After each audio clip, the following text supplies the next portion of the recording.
Hello friends, welcome to my channel. இன்றைக்கி நம்ம macaroni pasta எப்படி செய்கிறதுன்னு பார்க்கலாம். நல்லா ஸ்பைஸியாக காலையில் டிஃபனுக்கு நம்ம லஞ்சுக்கு கூட எடுத்துகிட்டு போகலாம், நல்லாயிருக்கும்.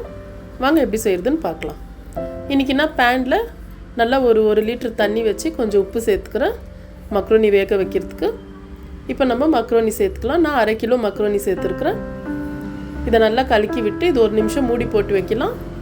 ஒரு 2-3 கொதி வந்தால் போதும், ரொம்ப நேரம் வேக வைக்கணும்னு இல்லை. இப்போ பாருங்கள், நம்மளுக்கு நல்லா வெந்துடுச்சு அது 1 நிமிஷத்துலேயே. இப்போ நம்ம ஸ்டவ் ஆஃப் பண்ணிவிட்டு இதை ஸ்ட்ரைன் பண்ணி இதை கொஞ்சம் சில்லுன்னு தண்ணியும் நம்ம சேர்த்து ஸ்ட்ரைன் பண்ணி வைக்கலாம். அப்போ ஒன்றுக்கு ஒன்று ஒட்டாது. இப்போ பேனில் 3 டேபிள் ஸ்பூன் எண்ணெய் சேர்த்து பச்சை மிளகா ஒரு 3, ஒரு பீஸ் இஞ்சி, ஒரு 10 பல்லு பூண்டை பொடியாக நறுக்கி சேர்த்துக்கிறேன். ஒரு பெரிய சைஸ் வெங்காயம் ஸ்லைஸாக கட் பண்ணி அதையும் சேர்த்துக்கலாம். இப்போ இதை நல்லா மிக்ஸ் பண்ணி வைக்கலாம். இப்போ பாருங்கள், நான் ஸ்ட்ரைன் பண்ணி வச்சுருக்கிறேன். இப்போ நல்லா மக்ரோனி ஆறி இருக்கு. இப்போ நம்ம வெங்காயம் வதங்கிடுச்சு. 1 cup carrot, capsicum 1 cup, cabbage 1 cup, இது கூட கொஞ்சம் கார்ன் சேர்த்துருக்குறேன். கார்ன் வந்து பாயில் பண்ணுது. இதெல்லாம் சேர்த்து நல்லா மிக்ஸ் பண்ணி இப்போது காய்க்கு தேவையான அளவு உப்பு சேர்த்துக்கலாம். நம்ம ஆல்ரெடி உப்பு சேர்த்துருக்குறோம், உப்பு பார்த்து சேர்த்துக்கலாம். இப்போ இதை நல்லா கலந்து கொடுத்து இதை 1 நிமிஷம் மூடி போட்டு வைக்கலாம்.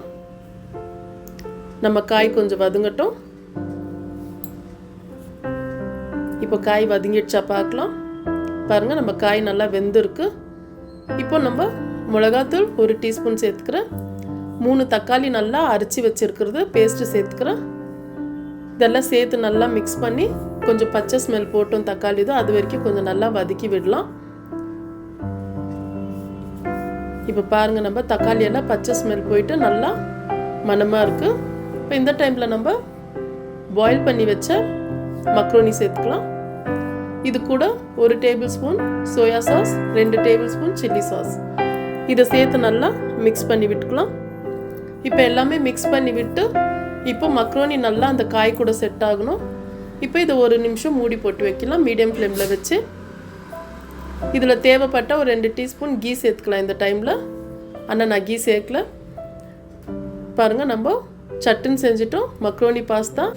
நல்ல காரசாரமான மக்ரோனி பாஸ்தா செஞ்சுட்டோம். இப்போ நம்ம சர்வ் பண்ணிடலாம்.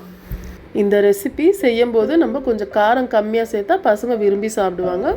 பெரியவங்க சாப்பிட்றதுக்கு காரம் ஓகே, ஆனால் பசங்களுக்கு கொஞ்சம் கம்மியாக சேர்த்தா தான் நல்லா விரும்பி சாப்பிடுவாங்க.